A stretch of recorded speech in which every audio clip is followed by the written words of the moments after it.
Duncan was fated to become the Dragonslayer, and his slaughter wouldn't stop at Baelor alone. In the history of Westeros, few commoners have shaped royal destiny as profoundly as Duncan. Prince Daeron shared his prophetic dream with him. He saw an unbeatable dragon, Duncan raising his sword, the beast crashing down, yet Duncan surviving. Daeron believed that dragon was his savage brother, Rhaegar Brightflame. But the trial of 7 proved otherwise. The one who died was Baelor, that prince who came closest to perfection. But was that interpretation truly correct? I have a terrifying theory.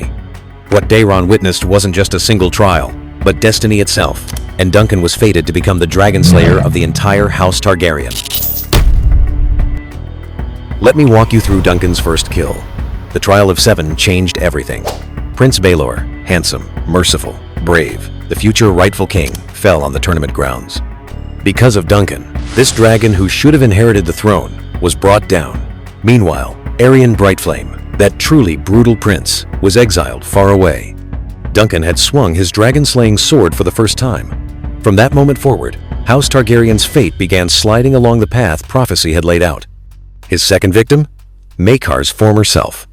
Now, Rhaegar didn't physically die, but the man he once was, that arrogant, prideful prince who embodied royal glory, vanished forever after the trial. The Rhaegar who survived spent his entire life drowning in guilt over killing his brother Baelor. He was no longer a symbol of glory, but a witness to tragedy. Every single day he spent on that throne reminded him of one unbearable truth. The person who should be sitting here isn't me.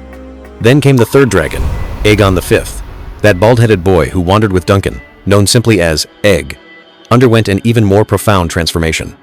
What Duncan killed was the pampered child who should have grown up within palace walls, sheltered and privileged. When Egg finally wore the crown, he found himself trapped in an impossible paradox.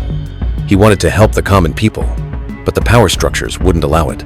He wanted reform, but the nobles resisted with iron will. He wanted to revive the dragons, but the dragons were extinct. Here's the cruelest irony. Duncan taught Egg to fight for the people at the bottom, to challenge injustice, to believe change was possible. But when every conventional method failed, Egg was left with only one extreme option: the wildfire ritual at Summerhall. Duncan gave Egg the dream, but couldn't give him the tools to achieve it. That kind of cruel hope is far more lethal than despair. Now, let's arrive at the core of my theory. The tragedy of Summerhall might not have been a tragedy at all.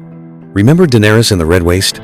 Her sacrifice required the death of a sorcerer, king's blood, and an unborn life. Summerhall had the exact same structure: magical practitioners, king's blood, and Rhaegar, an unborn child. Why did it have to be a child? Because reviving dragons doesn't just require sacrifice and life. It requires momentum, an energy, an impulse to descend into the world. Daenerys' deformed, rotting dragon baby wasn't random. It was proof that her son's life force exchanged with the petrified dragon eggs. The dead dragon borrowed the baby's momentum to be reborn.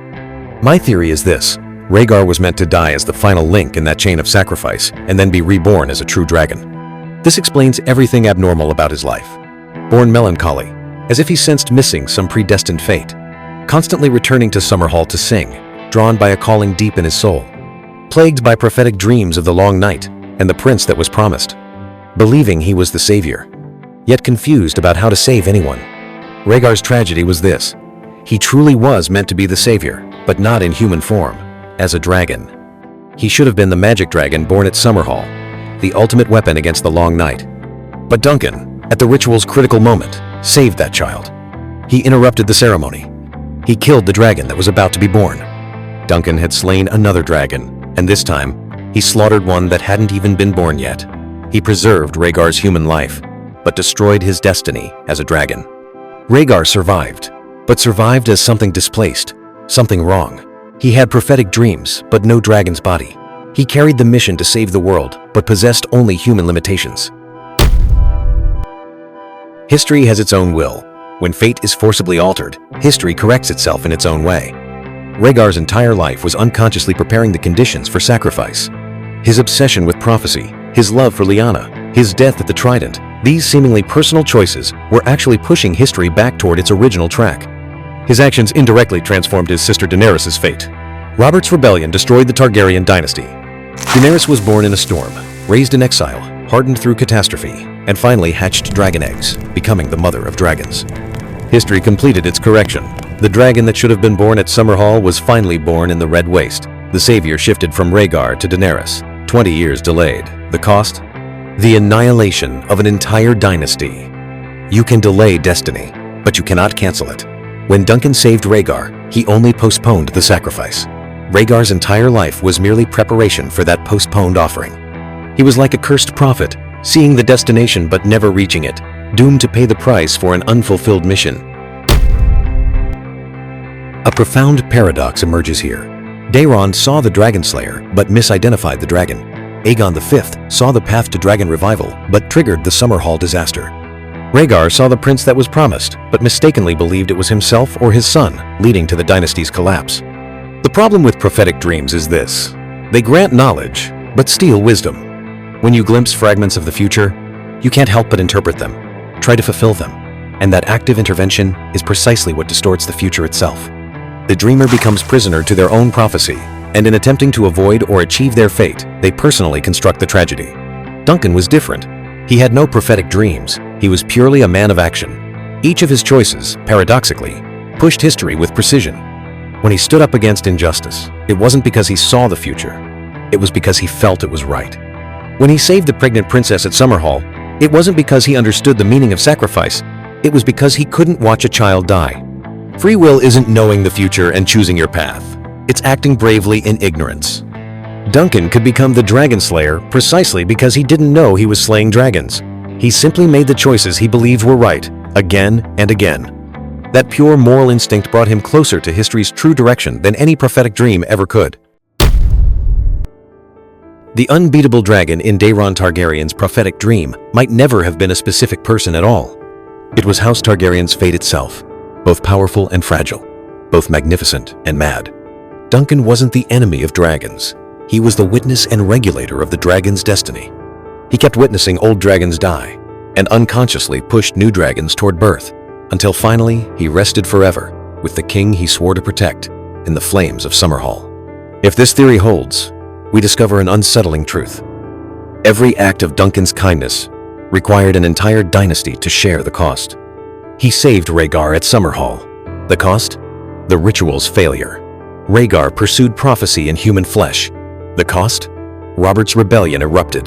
The war destroyed House Targaryen. But 20 years later, it allowed Daenerys to hatch true dragons from ruins and despair.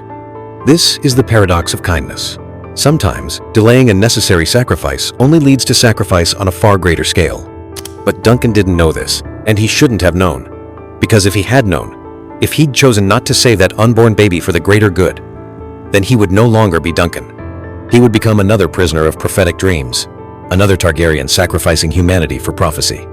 Duncan's greatness lies precisely in his limitations. He wasn't a perfect hero, not an all-knowing sage, not history's architect.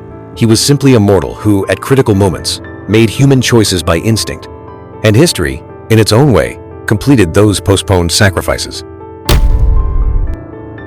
If we view A Song of Ice and Fire as an epic about the return of dragons, then Duncan is the easiest to overlook yet most crucial protagonist in that epic. His legacy is concrete and subtle. It lives in Jon Snow, that bastard raised at the bottom who stands up against injustice. It lives in Daenerys, the mother of dragons, reborn from despair and ashes. And it lives in a spiritual inheritance, the courage to stand up against injustice, the dignity to maintain humanity in the face of power. Perhaps this is the deepest theme of A Song of Ice and Fire. We cannot escape destiny, but we can choose how we face it. Our choices won't change history's destination, but they will change the path to that destination, and in the process, who we become.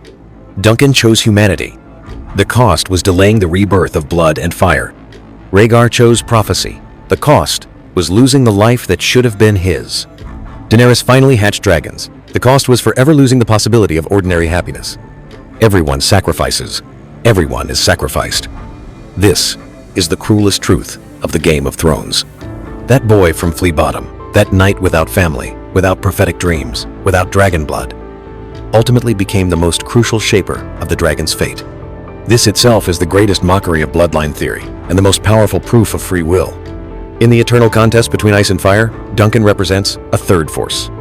Not ice's absolute order, not fire's pure chaos, but humanity's complexity and contradiction, the courage to still make choices in uncertainty. What did he protect? Humanity's final dignity before destiny. What did he kill? Prophecy's absolute dominion over people.